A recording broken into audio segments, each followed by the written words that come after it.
And we are live. Hello. It's good to be back on stream though, not gonna lie. Yeah. For folks who are joining us, today I'm joined by regular guest of the stream, Angela Boyle.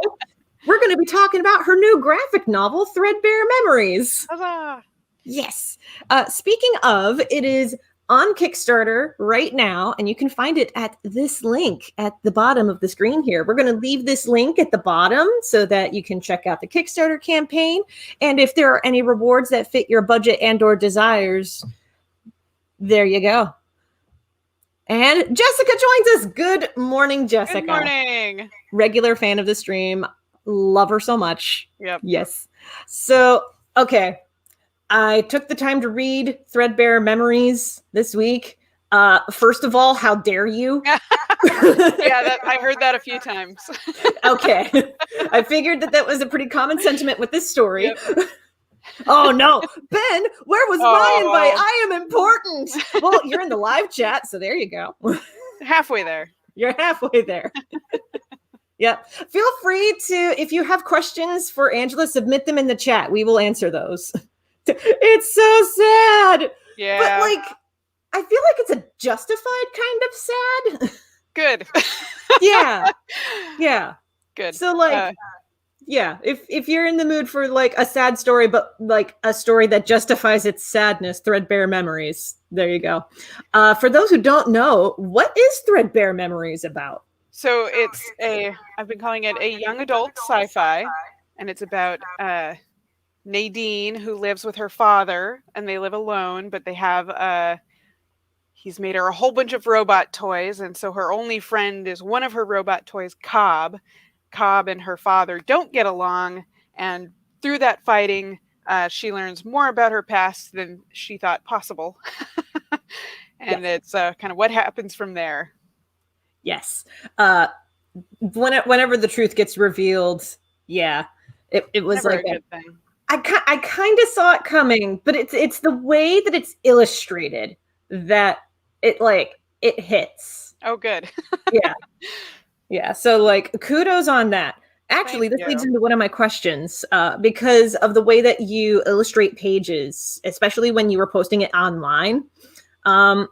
It was something in the way that I was reading it online that made me go, I wonder if she's formatting these pages with print in mind. Yes. So you did have print in mind? Oh, absolutely.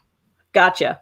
Yeah. I always work for print and then go, oh, right, online. So there's a lot of these really wide panels and I'm like, oh, shoot. Yeah. But it's really wide panels aren't so much the problem so much as really tall panels. It was more when I was posting to Instagram that it became a problem. I would have to cut those wide panels in half. Otherwise, they would be just teeny, teeny, tiny. Yeah. And Instagram is already it prefers square. Yeah. Yeah. Did you post this comic on Instagram as well as on your website? Oh, boy. I did it on the website, Instagram, Twitter, Facebook, everywhere. Goodness. Yeah. If you have the analytics, do you know where it was that you saw the most readership for this particular story? If you have the analytics in front of you. If you don't, that's fine. I got the most reaction on Instagram. Not much response. It's hard to tell on Twitter and Facebook, but I didn't get as much response. I got a lot more response on Instagram. Yeah. Apparently the key to working Instagram super well is not only liking a post, but also engaging by posting a comment on it. Having you yourself post a comment? Or having other people post comments? Other people posting comments. Okay. So yeah, and I did get a few, which was great. And then some little back and forth. Yeah. So pro tip for folks who want to support their favorite artists on Instagram, leave comments, because the more engagement that there is on a post, the more likely that it will pop up on somebody's feed. Yeah, I had one random page got 100 likes or something. That's awesome. Yeah, it was just this one page. I was like, what's happening? Where did this one page get linked from? Was it one of the pages that had like the gray washes on there? Because you had a lot of those. Oh yeah, there's a lot of gray wash. This was a ridiculous comic to make. This was a big learning comic. I actually started it in 2014.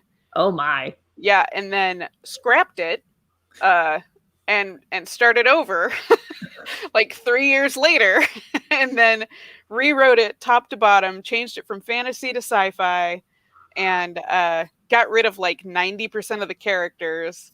Oh And wow. yeah, and ended up drawing it. The first time I drew it was on was it 11 by 17. Mm-hmm. So it's huge pages, and I would do inks and gray wash together. And then on this one, I did ink separate from gray wash. And oh, I like how it turned out, but it was time intensive. Yeah, I like how it turned out too. I could see like some like artistic placements of like ink blots. So like yeah. And that's what I like about the gray wash was it's like actual ink on paper, so it just kind of does what it does. Yeah. And I kind of I can grab one. They're crazy looking. Ooh, are we going to see like an actual page from the production of this comic live? Yes, this is what the gray wash looks like. Ooh, oh my gosh. Yeah, so I would use a light box and I would tape, gotta find my camera, tape this behind it, do this, right? And then use Photoshop to make it actually pop where I wanted it to, with a whole bunch of different layers doing different things, and then combine them with the inks. So it was a very weird process. That is not what I expected the process to be. I thought you would have like painted the ink washes on top of the line art, but that makes more sense. Yeah, I've tried painting the ink wash right on the line art, and I never like how it turns out. I can't finagle it the way that I want to. So this way I can have my layers separate and do the clone tool, so I can clean up anything that I messed up a lot easier. Yeah. It also, hold on, gotta re-rail my train of thought here. But like working in layers like that and having the ink wash as a separate layer and as a separate sheet of paper even, I remember the train of thought. It also means that the line art does not leak or drag as you paint. Oh yeah. I use carbon platinum ink, and I almost never have that problem. Even when I do watercolor on top of it, if I let it dry for 30 minutes, bam, it is on that paper. Oh my gosh. Yeah. What's the ink? It's carbon platinum. Carbon platinum. Yeah. It's glorious. That is my all-time favorite ink. I have a whole box of ink that's just, I think I've posted this image on Facebook, just tons of ink from over the years, and all I use is my carbon platinum now. I need to somehow do something with those. Am I taking notes live? Yes, I am. Yep. I see some comments. The Los does agree with us. The onion method, using layers. Oh yeah, a lot of layers. It's a big onion. Yes. Well, do you letter traditionally or digitally? So weirdly, I did both.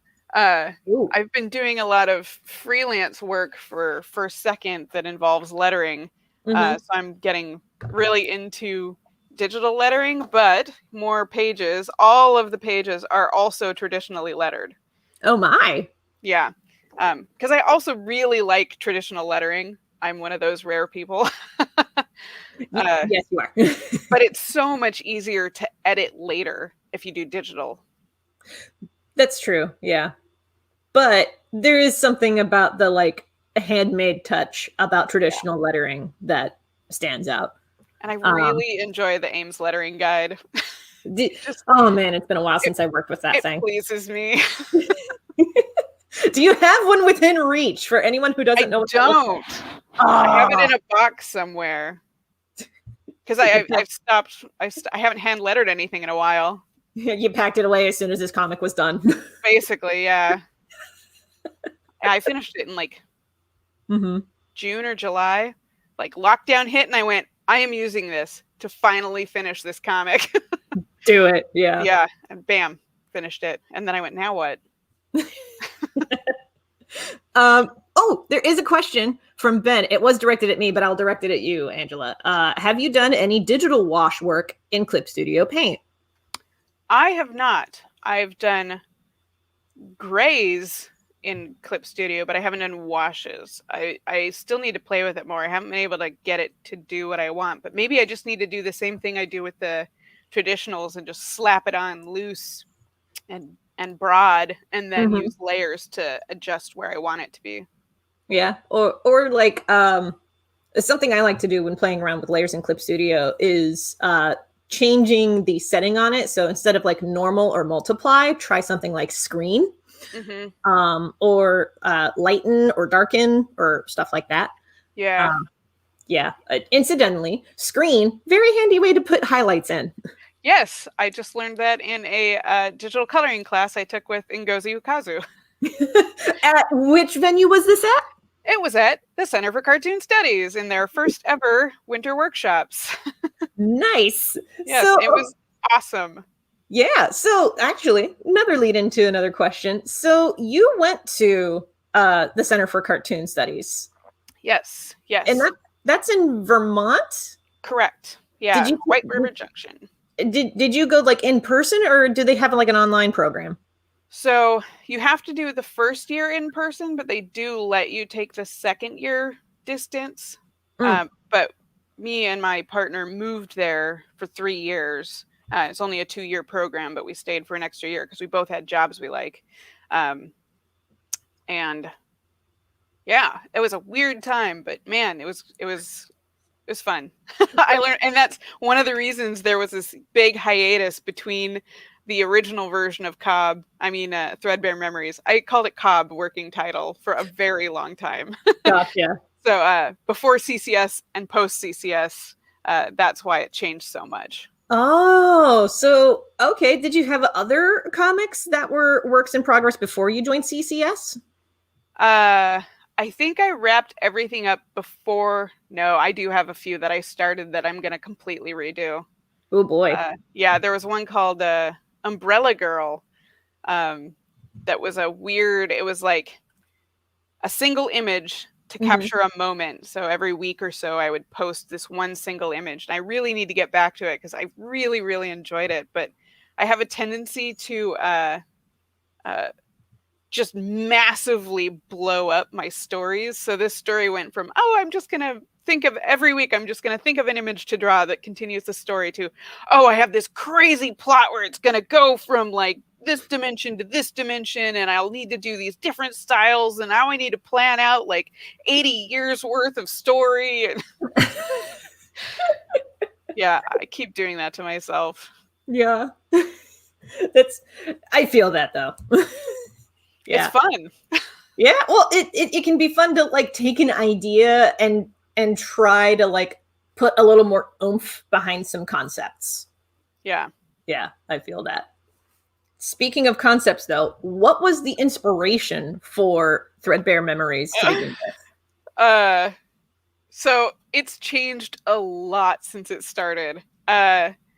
The original inspiration was the song Coin Operated Boy by Amanda Palmer. Oh my gosh, I know that song.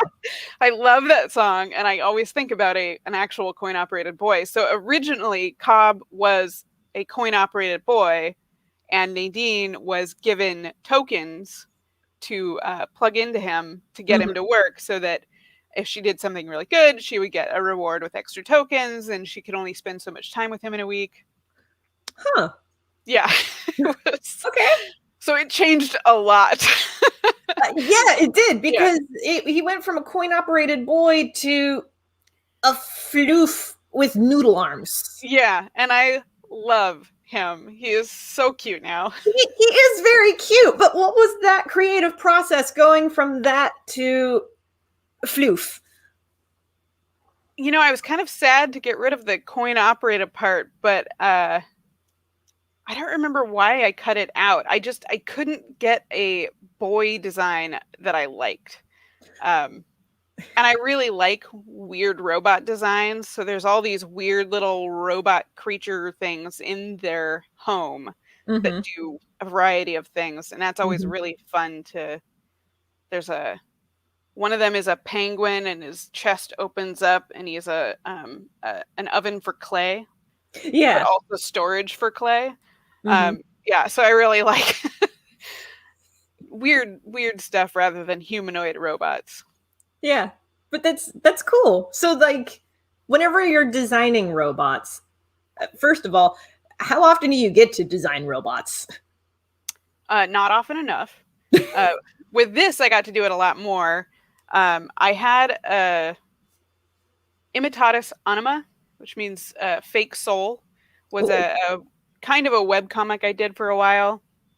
It might still be on Tumblr, oh my. uh, and it's also on my own website. If you go to angelabcomics.com, there's links to reading my comics. Like everything is online, Yeah. and I would just come up with robot designs and make little stories for them. Some of them were just a little strip, some of them were a little bit longer. Mm-hmm. So at CCS, the Center for Cartoon Studies, your first year, at the end of the first year, you have one big project to do. Mm-hmm. And mine was about 4 different robots that were kind of exploring the natural world. And I got to do some really fun robot designs for that. And that was the initial, like, oh, robots are fun. That's awesome. Also a little unexpected because I remember first hearing about your work when you were talking about Awesome Possum, which Yes. is not sci-fi from what I understand. No, it's natural science, the natural world. Mm-hmm. It's all real. So Awesome Possum is a natural science comic anthology. We've had 4 volumes. You can go to itsopossum.flyingdodostudio.com. And I've done 4 volumes of different. I get a whole bunch of people to just write about whatever they think is cool about the natural world. Mm-hmm. Uh, yeah, and so I started calling this the robot stories were like science fiction Mm-hmm. natural world, because they were doing the same thing, going and exploring, and Mm-hmm. one robot finds a giant squid or an alien giant squid and is like trying to get samples, and Mm-hmm. so it's kind of a spin on that. Yeah. I do like this spin that you're taking with robot design though, with your interest in the natural world, which is and it shows in Threadbare Memories where the robot designs are not super robotic. They're more like fuzzy critters that you could find running around, just mechanical, but Yeah, like mechanical under all the fur because they're still yeah, pretty furry. yeah. In my dream world, I have a robot dog, like the Ibo, but it Mhm. has a covering of fur on it, so it's nice and petable. We all need more petable robot dogs. Yes, yes. So is that like a I I want to ask, is that like a deliberate choice to be like, no, I'm not going to draw robotic robots. I'm going to draw naturalistic looking robots. Um, it depends on the situation. For Threadbare Memories, I definitely went furry because they're they're kind of double duty. They're both toys for Nadine, so they Mm-hmm. need to be kind of cuddly, but they also have a secondary purpose, like vacuuming or whatever. Uh, Mm-hmm. so yeah, some of them are cuddlier than others. Mm-hmm. Um, and if you go to the Imitatus Anima Elementorum, I had a Latin thing going on for a while. The robots are much less cuddly.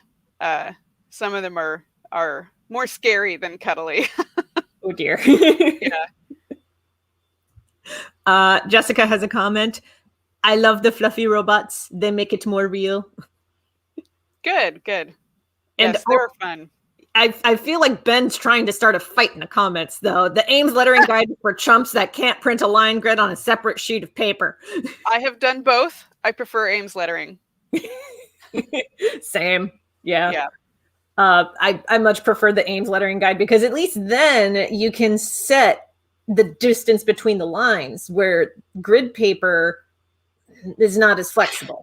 I have like 5 sheets of paper printed at different widths for different whatever lettering I want to do.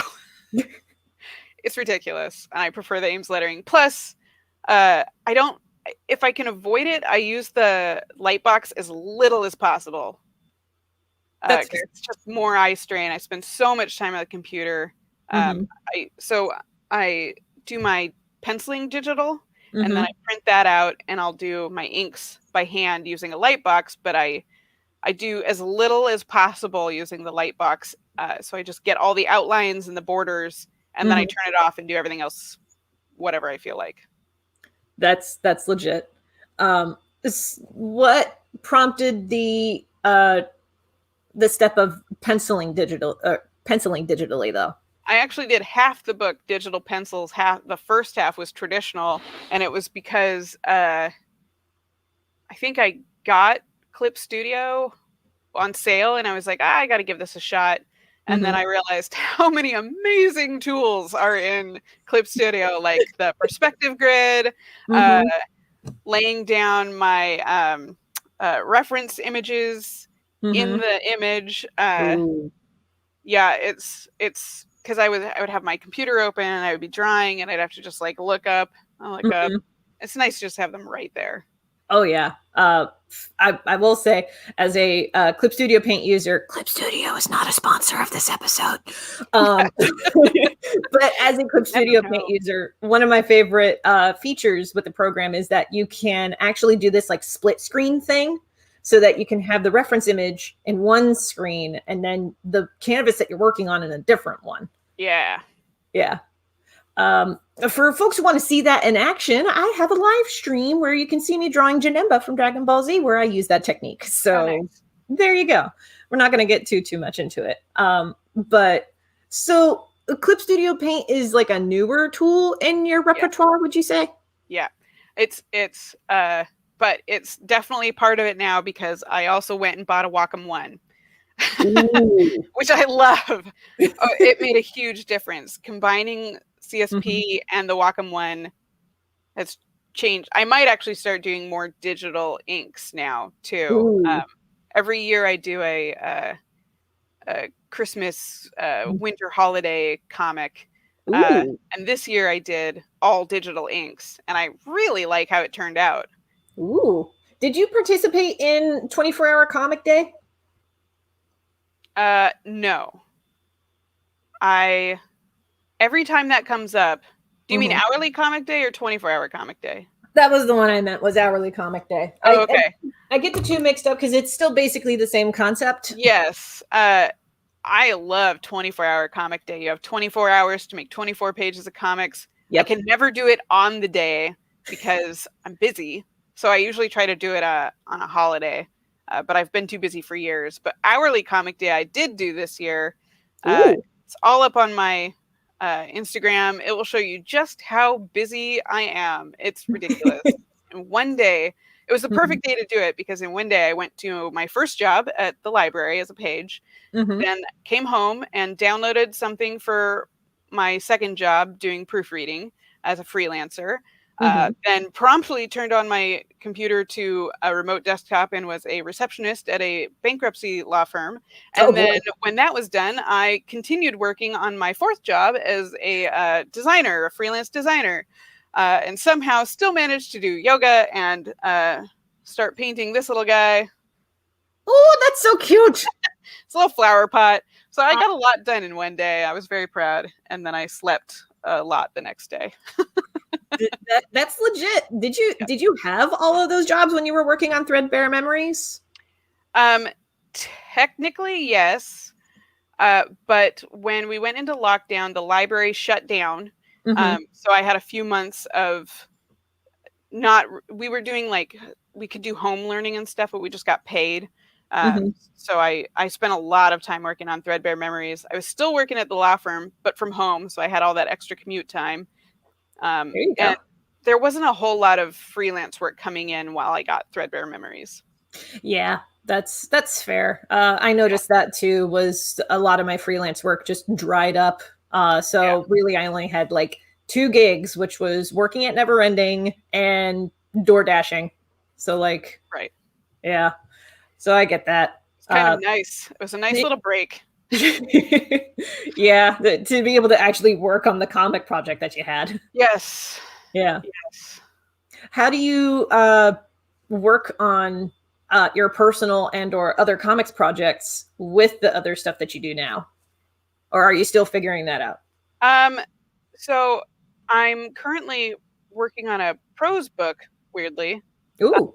And at 9 o'clock every night, I stop whatever I'm doing, and 9 to 10, I work on that. And then for comics, anytime I'm not working on something else, I'm probably working on comics. That's fair. Yeah. Same, honestly. Yeah. Yeah. Maybe it's just the way that my brain works, but I have to like go into Google Calendar, which is how I set up my calendar, and I have to chunk off time to work on stuff because otherwise, I'm kind of in the vein of the Los here. Weirdest time to have our early comic day when time is an illusion. Yes. Yeah, because it can be really easy for brain to be like, meh, why work on stuff? It doesn't take that long to do things, and it's like, don't believe your brain. Your brain is a liar. Yes. Yeah, and I have I'm trying to work on a graphic novel biography, but I've scared myself, so I keep putting it off. 'Cause it's a really cool project that I'm excited for, but it's also a really big project. So I've started doing biography Thursdays. So Thursday is the day. Anytime I'm not working on freelance, I should be working on that comic. Nice. So you have theme days. Yes. Well, with everything that you got going on, that makes sense, though. Yeah. Busy. So, if you don't mind my asking, who is this biography of that you were making the comic project for? If you've heard me talk before, you might remember Maria Sibylla Merian. She's one of the first natural science illustrators. I have a certificate in natural science illustration, which is kind of what led to Awesome Possum. And Maria is from the 1600s, mid 1600s to early 1700s. Okay, yeah. She was just amazing. Everything about her was amazing. So I know I have a Kickstarter going, but if you want to follow on to Maria stuff, you can go to my Patreon, and I'm going to be posting more about her there soon. And you can find that at angelabcomics.com. Yes. Yeah. But just circling back to Threadbare Memories for a second, like only briefly, because I could talk about your other comic projects for days. Oh, hold on. Ben has a comment. I dare you to spell Maria's name live on air. Maria, and then Sibylla is Sybilla. Sibylla. And Merian is Merian. I've spelled it a lot over the years. Challenge accepted, Ben. Boom. That's awesome. So, okay. I remember my train of thought now. So you have some training in natural science illustration. What led to going from natural science illustration to the Center for Cartoon Studies? Let's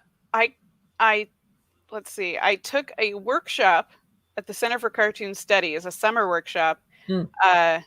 And right after I had applied for the natural science illustration program, I was a technical writer at the time, and I did not like my job. I loved the people, but the job was just killing me. So I was like, what can I do that's not this? And I was just like grabbing at everything. So I did the workshop at CCS. I applied for I did the certificate program. I loved the workshop so much. I decided to apply for that too. And I uprooted our lives, and we moved from Seattle to Vermont. And your partner was cool with that? Very, yeah, because he also wasn't fond of his job at the time, and we're like, yeah, let's uproot everything and just reboot. It sounds like it worked out, though. It worked out amazingly well. We both have kind of switched careers because of that move. He was he did IT for a long time. And then to help with my comics, he got a certificate in publication arts, Ooh. which is no longer a thing. It was at Seattle Central or South Seattle or something, one of the community colleges, and they canceled it. He was the last year, and it was such a good program. It's a real shame. But we took all that, moved to Vermont. He actually got a job at CCS managing the lab. Wow. And then when we moved back to Washington, he got a job managing the lab for the graphic design department at Western. So like we've just kind of been swirling our careers together in weird ways. It's pretty great. That's awesome though. Yeah. So would it be fair to say that you both are like partners in the career sense and not just in the you live under the same roof sense? Yeah, we're partners in many, many ways. Yeah, we make comics together. For a long time, we did a webcomic called The Jerks. We haven't done that in years and years. I got way, way too busy with CCS, so we had to stop. Yeah, so we've done a lot of things together. Was he involved at any point in Threadbare Memories during the production of it? He is always my sounding board. Everything I write, he looks at.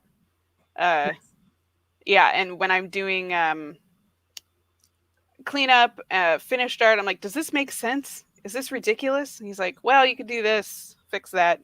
If I have problems with the production process, I'm like, why is this PDF being a butt? He's like, well, here, blah, blah, blah. Okay, it's better now. I'm like, oh, perfect. Great. One of the perks of having somebody who knows the tech of printing on hand. Yes, and he's my IT guy. So if I ever have a problem with my computer, I'm like, hey, fix it. Is there anything that he goes to you for help with, though? He's a photographer. So he'll have me critique his photos, and he is a writer. So we share back and forth. We do crits together.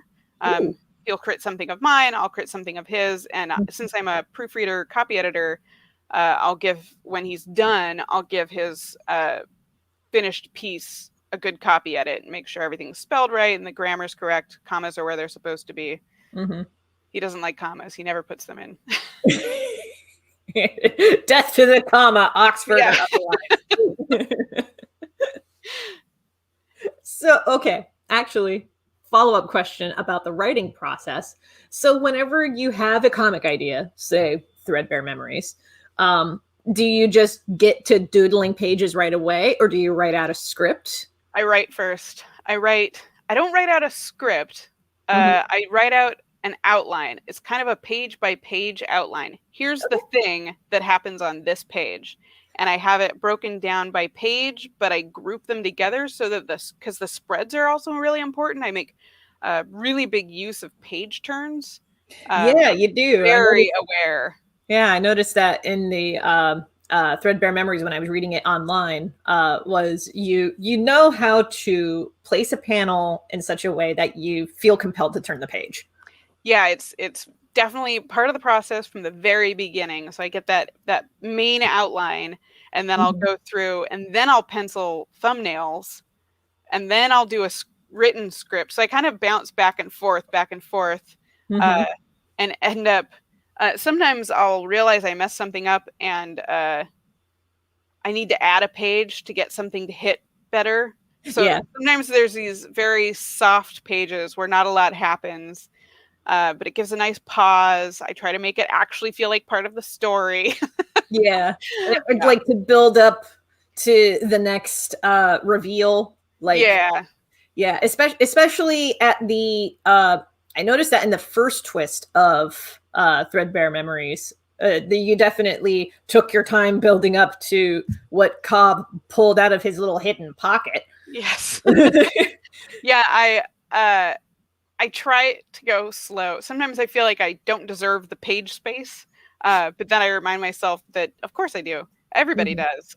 So I can take the time needed to give it the space that I want it to have. Yeah, which is, it's almost the opposite problem that I have. I feel like I can't get to a particular story beat fast enough. I feel like I'm just going to say, this happened, deal with it. 1 page, done. No, it should be 5 pages. Yeah. Let it breathe. Yeah.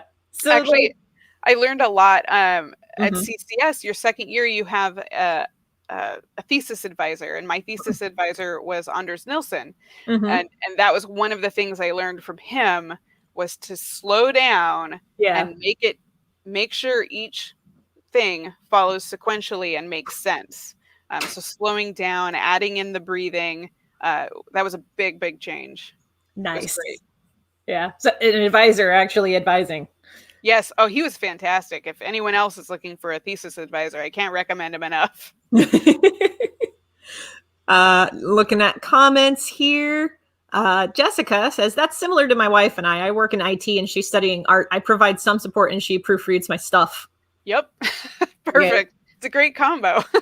It is a great combo. I kind of wish I had it. Keep an eye out. Yeah, I'll keep an eye out. I'm working on building up a kind of like the Paper Wings podcast back when that was a thing, called it Circle of Trust, where you get like-minded creatives together so that you can art critique each other's work and try to make it better. And like I have some people that I keep in my back pocket for that purpose, but I don't have like a solidified group or Discord server or anything like that. Yeah. So, who do you turn to besides Abe for feedback whenever you're like, oh gosh, I'm stuck? Not many people. Occasionally, Ben, who's in the chat there. Yeah. That might be the list. Ben and Abe.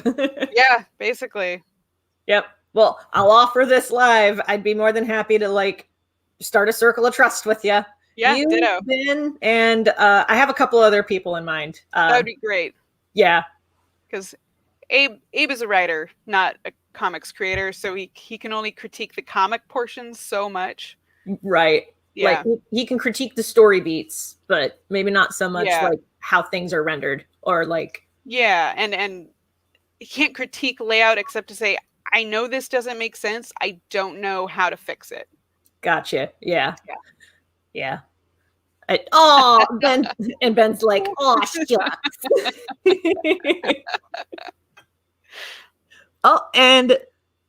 Oh, yeah, that's true. Carlos too. I'm more an idea wall to bounce off of. Like Carlos is really good for that. I met Carlos way back at a convention called Intervention Con back in 2014, actually.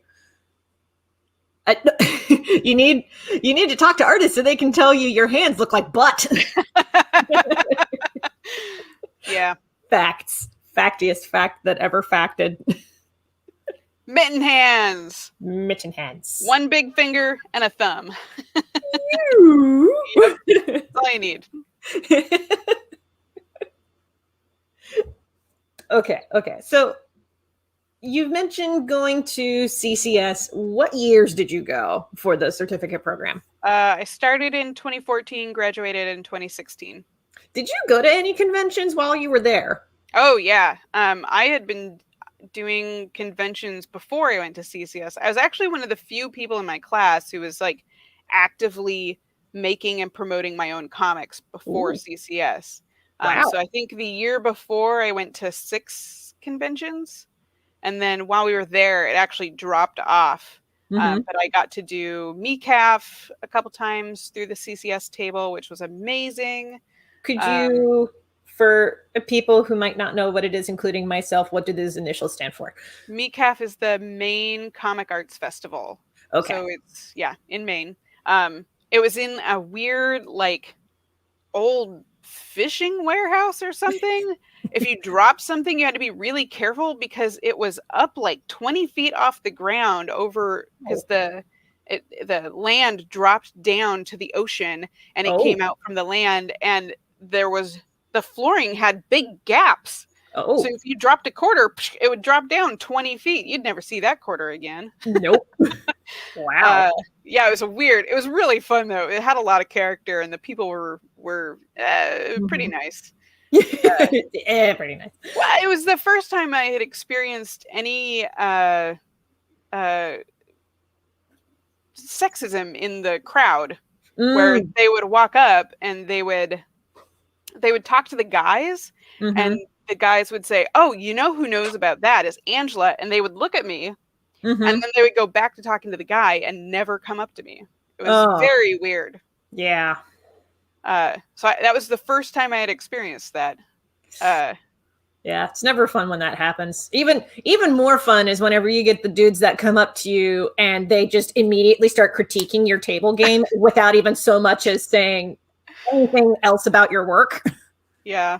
I'm like, I'm fine with my table game. You can leave. So I'm perfectly fine with my table game, but I've had it happen where like some dude bro will come up to my table, look at me, and then he'll just start being like, you should really get this and this and this and this. And I'm like, why would I do that? Yeah. No, thanks. I'm good. Yeah. Where else? What's that one in Mocha? Yeah. So I got to go to Mocha once and I was super, super sick. It was just like a cold. I felt terrible all weekend. Oh no, weekend of con crud. Yeah, I think I brought the con crud. Like I got there, instantly got sick. No. It was just a miserable weekend, but I did my very best to appreciate. I'd been to New York once before, so I did my best to appreciate everything. And yeah, I have tabled with Ben a lot.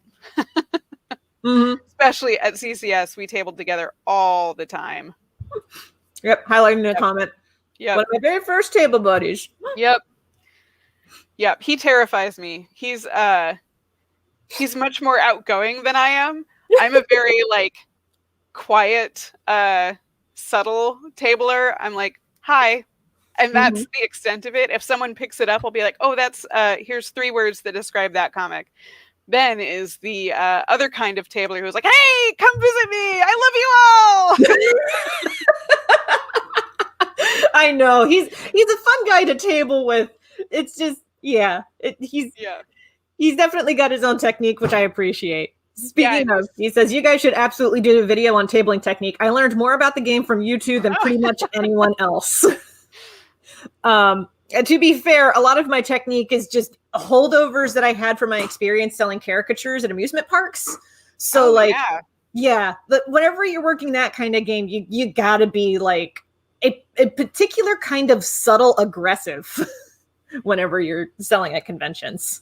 Mine is all about selling to people like me. Yeah. If someone was too aggressive, I would run away from their table. I'm not very social. I'm very introverted. I would just be like, oh my God, you're talking to me. And then like, I can't buy this. I have to leave. So I'm always very careful to make sure that everything is priced so that they don't have to ask, because that was one of the biggest reasons I would leave a table. Yeah. It was like, I don't want to talk to you. I love your work and I want to tell you that, and then leave. Don't talk to me. Yeah. So like having clear price stickers on everything on the table so that you don't have to ask. Yeah. Big. Oh yeah. I feel that. That was one of the things that helped with caricatures too. So like any aspiring comic convention tablers out there, whenever conventions become a thing again. Yeah. Yeah. I miss Stumptown. It What was is a big Stumptown? Well, it's defunct now. The last year I got to go to the last year before we went to CCS. It was in Portland, Oregon, and it was just a big zine fest. Just the friendliest, most exciting group I have ever seen. It was humongous. Yeah. But I would go in with a huge bag of my own printed comics and just trade the day away. And I would come home with like 1.5 feet of other people's comics. Yeah. And I would just read for days. It was amazing. Oh, that's awesome. Yeah, zine fests are really the place to go to like trade your stuff. And they're just more fun. I have more success selling at zine fests. In general. Yeah. My favorite now is Olympia Comic Fest in Olympia, Washington. So I can't wait for them to open back up when everything is open again. I don't expect it until next year, but they're great. Yeah. So what prompted the move from Vermont is where CCS is at? Yeah. So what prompted the move from Vermont back to where you're at now? So it's not a good reason. It's not a fun reason. When we lived in Vermont, my grandma died. Oh. Uh, my mom got a serious injury from a horse. Mm. Um, both our dogs died while we were in Vermont. Oh, jeez. One of our friends died. Uh, like there was a lot of death. We were like, we just want to be close to our families again. And his family lives just north of Seattle. My family lives here in Bellingham, where we are. Mm-hmm. We just wanted to be near family again. We just missed everybody. Yeah, but that's a lot of death, though. It was brutal. Like Yeah. we missed a lot of funerals. Have you considered making journal comics about your feelings around those? Well, I used to before CCS, and when I get overwhelmed, I would totally do journal comics about that. And I used to do an autobio called Spaz Hands. Turns out Spaz is incredibly rude in the UK. So so I changed it to Inky Comics. And that's how one of the reasons I started doing more and more comics was I was doing these autobio comics. And I have a printed collection of the first year, Spaz Hands Volume 1. And it's got this great picture drawing of me and my dog Ernie, and I'm on the cover, he's on the back, and my intestines are spilling out and trailing onto the back cover, and he's pulling on them. Spilling my guts. Totally appealing. Yeah. Well, and you being the natural illustrator type, you could probably render that somewhat realistic. No, that was a very cartoony one. Yeah, I didn't want people running away in fear. Okay. Let's catch up on some comments. Let's see. Ben says, I'm the type of introvert that deals with crowds by panic talking. I deal with small groups by panic talking, but the bigger the group, the quieter I get. It's like an inverse graph. Yeah. Yep. Jessica says, I either panic talk or hide behind my wife. Back before my transition, I would literally hide behind my wife to avoid talking to people. I get that. Mm-hmm. I actually had a friend of mine who joined me at a convention, Mac, grace bless him, but like he doesn't exceptionally like to talk to people in public because he has social anxiety. But what his workaround with that is he'll put on stupid accents and trick people into thinking that he's either British or Irish or Australian. Wow. Like that's his workaround around it. Yeah, I actually had to stop tabling with Abe because I would hide behind him and make him do all the talking because it would make me so nervous, which I could not have done my first few years of conventions without him. Because our first convention was Jet City Comic Show. My hands were literally shaking. And there was no pressure. I was just sitting there and I did great. I can't believe how well I did for my first show, but I couldn't have done it without Abe. And now I can't do it with Abe. Now he wanders around and takes photos and does his own thing. And then I'm like, hey, can you grab me lunch? And he runs and gets me lunch. And I'm like, hey, can you watch the table while I go to the bathroom? He watches the table. And now he's just my backup guy. I feel that really hard. Like Ben would know who I'm talking about when I say Dave. Dave is a mutual comic friend of ours, and Dave, like, grace bless him, I can't really have him as a table buddy anymore because he just gets up and he leaves. Oh no. Like, I'm glad that he does that because he has to walk around a little bit to exercise his knees because he's old, but like at the same time it's like, why aren't you selling your stuff, man? Yeah. And it's so hard to sell other people's stuff. It can be tricky, because like all of my sales training is selling my own stuff, not necessarily other people's. And I feel like I can't do it justice. But at the same time, I remember you mentioning in a previous live stream you have an easier time selling Awesome Possum. That's true. Because it's mine but not mine. Like it's my baby, but it's full of all these other amazing people, and I can be like, oh, this is really cool. It's also it's not fiction. It's just facts. It's real stuff. And I find that easier to sell. Like once it comes to selling fiction, I'm totally lost. So I've been practicing and working really hard with Threadbare Memories on how to sell fiction. Yeah. Which is a very good skill that I need to have. And I'm getting there. I have Yeah. access to Skillshare, and I've been watching a little bit of marketing stuff on there. And I listen to a podcast called Comic Lab, and they talk a lot about marketing. Yep. So I'm just looking at and looking at other people's Kickstarters. What did they do? Yeah. I'll be honest, because I'm looking to launch a Kickstarter at the end of February. I was looking at your Kickstarter as like almost like a template. Yeah. Yeah, I totally grab other people's comic Kickstarters. I'm like, here's all the sections I need. Here's the kind of language I should use. Okay, Here we go. Yep. And like keeping it simple. Yeah. And I have a cousin, Alison Preisinger. She's a musician, and she runs her own Kickstarters as well for music and stuff. And so I had her and Abe critique my Kickstarter. Nice. So she's another person I'll ask for feedback. We have like every once in a while we have a meeting about doing freelance, even though we're in different specific fields. We both do freelance. So we chit chat about that. Nice. Yeah. Oh, catching up on comments again. Yep. Ben recognizes Dave. Yep. And then the trick is finding someone who can sell your stuff. That's very true. Yeah. Also had brought this up in a previous live stream. Selling on or running a Kickstarter is different from going to a comic convention. Yeah. So like, what resonates with you more about running a Kickstarter versus selling at a table? Is it the fact that you're not seeing other people face to face? Yeah, that helps. The Kickstarter seems to be a lot of direct, like people who are already fans, people who know who you are coming and supporting you. And then you hope to get some additional people as well.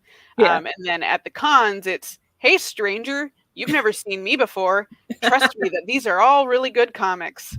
And then when you go to a convention multiple years in a row and people are like, oh, I have this already. I got this from you last year. I loved it. And you're like, oh, thank you. Because like the more often you go to a single convention, the more that the regulars who go to that convention start to recognize you. Yeah, it's really nice. Yeah. That's partly why if and when conventions start up again, I'm probably only going to go to the ones that I've been to before and not trying out new ones. But again, we're going to play that by ear with everything going on right now. Yeah. I only just got the flu shot yesterday, which is the first time I've ever got the flu shot. It was totally painless. Or, I mean, not totally painless. There was still the sting, but it was like no weird side effects. So it depends on who you go to. It depends on the year. 1 year I got so sick. I felt like I had the flu for 2 days. I had like a fever and chills and oh no, it was awful. But it was only 2 days. I was totally fine. I went back to work on Monday and it was fine. But that was like, oh my gosh, how old am I? That was like 15 years ago. Oh my gosh. And I haven't had a reaction since. Yeah. So, yeah. Isn't it wild to think about like, oh man, 15 years ago, that was when that happened, you know? Yeah, it's getting worse and worse. I know it's getting older and older. I know conceptually time is an illusion, but at the same time, it's like there's something immediate about realizing, oh gosh, it's been that long. Well, and I worked at that job as a tech writer for 8 years. And it feels like one cramped year because it was the same thing day in and day out for 8 years. And since I left, every year has been different and unique and fun and exciting. So that it's hard to remember that was 8 long years. Yeah. Although thinking of time and how much of an illusion it is, that's actually something that Threadbare Memories subtly has a through line with is the passage of time. Although like that's like you don't know how much time has passed except for one character. Yeah. Yeah. And it's just that one guy who shows any kind of changes across time. And I'm not gonna get too much into it, but like go read it. Yeah, go read it. Go read it for yourself. Go back to Kickstarter. Yeah, you'll definitely notice some themes in my work with time and grief. Yeah. I have had people read my comics, shout at me with teary eyes, throw down the comic, run away, and then come back and buy it and be like, that was really good.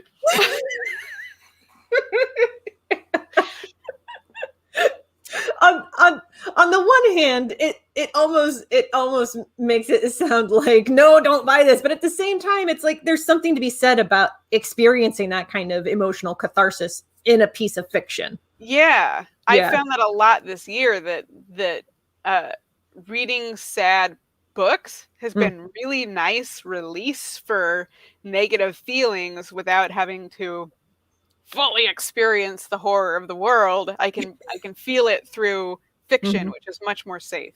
Yeah. Well, there's that emotional distance too. Yeah. Of like, oh, what this character is going through is almost like this other thing that I myself have experienced.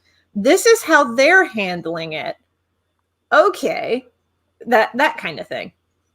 I don't know if Threadbare Memories is a good example on how to handle anything, though. I'm not sure, but I will say the ending of that comic was, I couldn't really imagine it ending any other way. So like, good. Yeah, but like at the same time, like I can't imagine it ending any other way, and it's nice to finally see the cycle broken, you know? Yeah. Yeah, it ended that way from the very beginning. So even through all of the edits and genre changes, the basic story was the same. Yeah, the story beats and how it would end. Yeah. Yeah, even when Cobb was a coin-operated boy. Yeah. Yeah. Is that why his initials are Cobb? Yes. I just made this connection. Oh my god. So for being a creative, I'm not very creative, right? You know what, though? Creativity is more about connecting dots than anything else. Well, and I thought about changing his name, and he was Cobb. He was Cobb from the very beginning. I couldn't change his name. You know what, though? Like, it's a good thing that you didn't, because Cobb is very catchy. It's a very cute name. It is. Yeah. Yeah, and also, like, if you squint, he almost looks like a corn on the cob. Yes, but yes. With legs and noodly arms. A little walking corn on the cob. Yeah, but, like, cute. Yeah. Cool. And, catching up on comments. Cobb also looks a lot like the Boston Dynamics robot dog.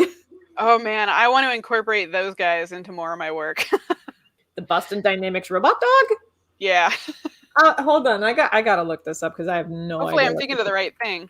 Okay. Oh, are we going to do some screen share magic? Because we can do screen share magic. That is exactly what I was thinking of. Yes, I love them. And the legs might have been an inspiration for Cobb. Boston Dynamics robot dog.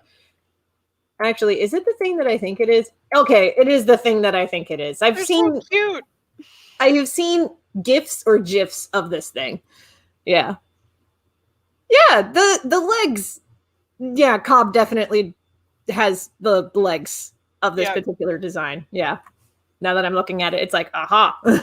Yeah, and I use Pinterest a lot for tracking reference photos. Oh. So I have a whole robot one that's just like anything that could possibly I could use for robots. So there's a lot of like Art Deco and actual robots and fictional robots and weird fashion. And so I'm sure the Boston Dynamics robot dog's in there somewhere. Yep. Oh, Ben comments, when looking up the Boston Dynamics videos, try to find the ones with the dubbed voices for the robots. That sounds great. I will take your word on that. We'll have to look that up soon. Yep. I know what I'm doing later. I know what I'll be doing pretty soon. Yeah. Yep. And Okay.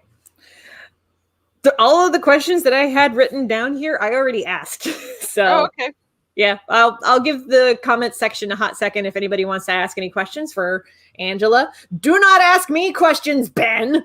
Ben. Angela's the guest today. He's always causing trouble. Always. I can show you. This isn't all of the art for Cobb, but I have a big pile of it right here. Ooh, yes, please show us some of the pages from the process of this thing. Oh my gosh, that's a lot. That's a lot of it. Yeah. And there's more of it in here. Ooh. So I have to set this down because I only have so many hands, unlike Cobb. Yep. How many hands does Cobb have? 6. So he's got 2 in the front on either side and 1 on either side in the back. Wow. Yeah. And they retract all the way in and can go out really, really far. And then this is where I kept gray wash, and when I would finish a page, sometimes I would print it to see what it looked like. And then I'd put that in the same little slip folder thing. Mm-hmm. Unfortunately, I wanted to put the original black and white, but it's too big because it's 11 by 14, and the book is 8.5 by 11. Oh, gotcha. I mean, they have binders for 11 by 14s at like Michael's, but they cost extra. Yeah, and this was just like I had it for something that we were doing at CCS that I never used it for. So I was like, might as well use it for this. Okay. There you go. Yep. Oh, while I'm thinking about it, Threadbare Memories and Kickstarter and supplies that you have on hand and things like that. So I know that you've met your initial goal. So, which congratulations. Thank you. Yes. So my question is, this stretch goal that you're working towards, what happens if we hit it? I'm not sure. Do you mean like what is the actual stretch goal or what happens next? Like what is the actual stretch goal? Okay, the next stretch goal, I do know what that is. Okay. I'll be doing a print that will be included with all of the printed books, because right now we've hit the first 2 stretch goals, which was to get the interior cover printed with this cute little end paper thing I designed. And now it's going to be on higher quality paper, on a higher quality printer. So it's going to be a really nice book. And the next stretch goal is a print of some sort. When the Kickstarter is over, I'll put out a poll and have all the backers vote on what kind of image they want, or maybe I'll have thumbnails. I'm not sure exactly how the poll will look yet, but everybody will get to vote on what the image will be. Nice. So definitely watch the campaign, y'all. Yeah. Well, when I'm looking at it, Ben asks, fine, question for Angela. Can you tell what kind of cookies Kelsey is eating? They looked like chocolate chip. They are chocolate chip. 2 for 2, Ben. You think you can trip me up? I know, That's right? not a challenge. Let's quit now. I know. I've been snacking and drinking tea. Like, excuse me for doing that. I should have said something. Well, I finished my tea, so.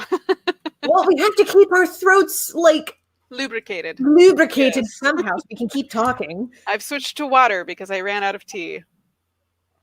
Always handy to have like multiple drinks on hand. Oh yeah.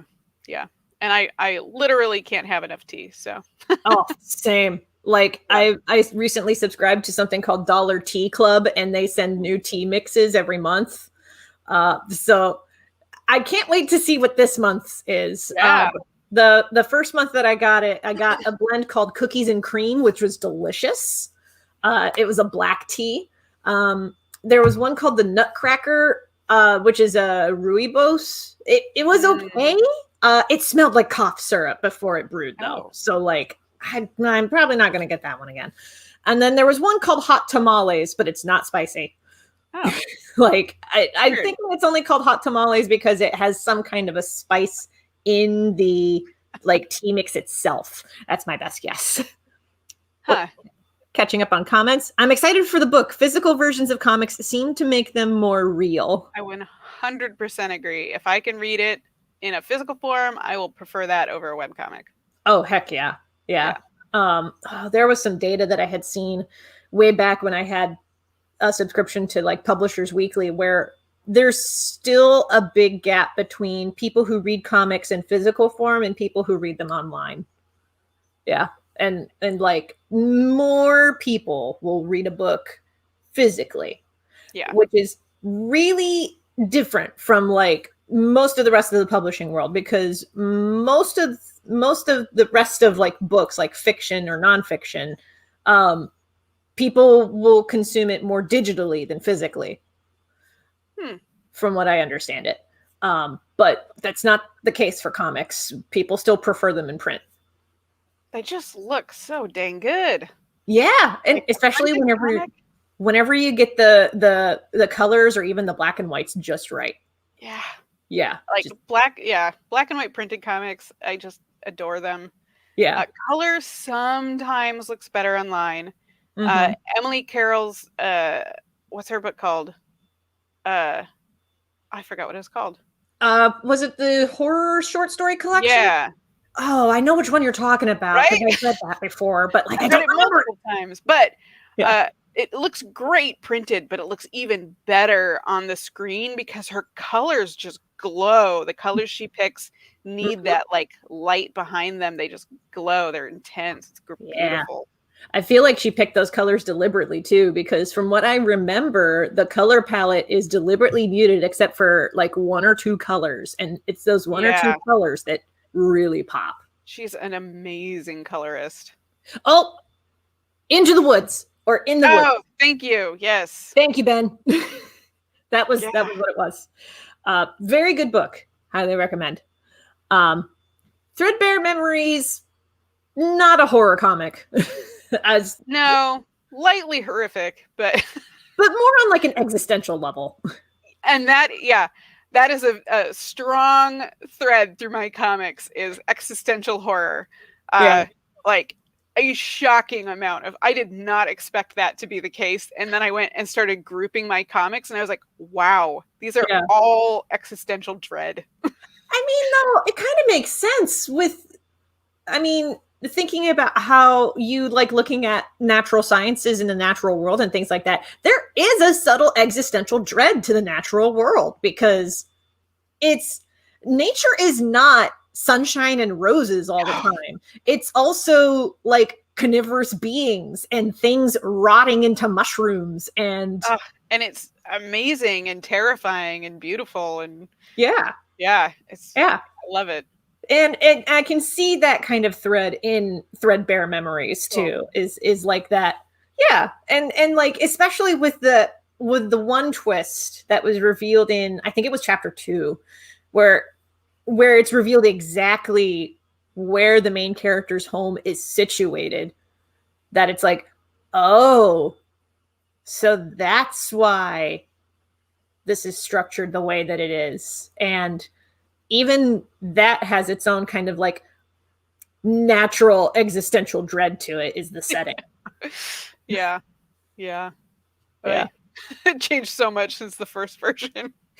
Was it not originally set in that location? No, it was kind of the opposite location. Oh, gotcha. Yeah. Is it, what prompted the switch? Was it just you wanted a bigger sense of isolation? I think that was part of it. Yeah. It's so long ago that I reread it. I don't even remember why I did half the things I did. I made the decision. There was a lot of thought behind it, and then I forgot that process because I couldn't do it anymore. You didn't document it. Yeah, I should have. What are you thinking, Angela? Yeah, exactly. And Ben also asks, are you guys working on anything else? Like, I don't know, off the top of my head, something cryptid related, maybe? No. No, we're both pretty well done with it. We are. Yeah, we're done, man. Yeah, exactly. Which, speaking of the cryptid stuff, though, because you did inkwash in your short story too, didn't you? I thought about it and did not. Oh, so what process did you use then? Just ink on paper. Lots of hatching. Gotcha. straight black and white. It was super fun. I thought about doing the same thing I did for Cobb, but I was very, very busy and didn't really have time. And everyone says it reads just fine in straight black and white. So I'm just going to leave it. It does. Yeah. I remember seeing the pages for it, which we're working on that Kickstarter, y'all. Just stay tuned. But for now, we got Threadbare Memories on Kickstarter. Yeah. Right now, this one's better. This one is better. And it's also like live. Live. You can do it right now. You can, yes, do it right now. I'll be watching for you. When is the final day of this Kickstarter, though? February 25th at like 9:55 a.m. That's very specific. I couldn't wait the extra 5 minutes to launch it. I was too excited. Just go. Yep. Okay. I am out of questions. So. All right. Yeah. Well, this was a lot of fun. Thank you for joining me. Yeah, thank you for having me. It's always fun to talk to you. It's always fun to talk to you. And it's fun to just get to know more about your work. It's great. Yeah, good. And thank you all for joining us in the comments. And thank you for your questions, as silly as they sometimes were, Ben. Except Ben's. I'm just kidding. Thank you, Ben. Thank you, though, Ben. Also, thank you so much for watching us in the replay. Jessica says, this was a fun stream. Thank you. I'm glad that you enjoyed it. This will be available as a replay. It'll be archived on YouTube. So if you missed it live, you'll still be able to watch it. Do the stream again in a week, but with silly hats. I have silly hats. I do have silly hats. I actually have a lot of animal hats. I've been wearing those because they're winter hats. They're cozy. I love them. Yep. I have one with teeny tiny little antlers that I wore for my graduation from the Natural Science Illustration program. That's delightful. Oh my gosh. The next time that you're on a stream with me, you should wear that. I'll bring it. Yeah. Yes. Oh my gosh. I would love to see this. +1 to silly hats. Yes. It'll increase your charisma, I'm sure. And the Los, round of applause. Thank you, Los. Oh, all right. That's going to be it from us today. Check out new.angelabcomics.com to check out Threadbare Memories on Kickstarter. Read it. It's great. If you want to find out more about my stuff, I got links in the doobly-doo on YouTube, but I wanted to highlight Angela today. So there we go. All right. That's anything else that you want to finish off with, Angela, before I sign off? Back to Kickstarter and share it. Yes. Oh my gosh. Shares help. Share. Oh my gosh. Yes. Share it far and wide, please. Thank you. Thank you. All right. Thank you so much for watching. You are awesome. Bye.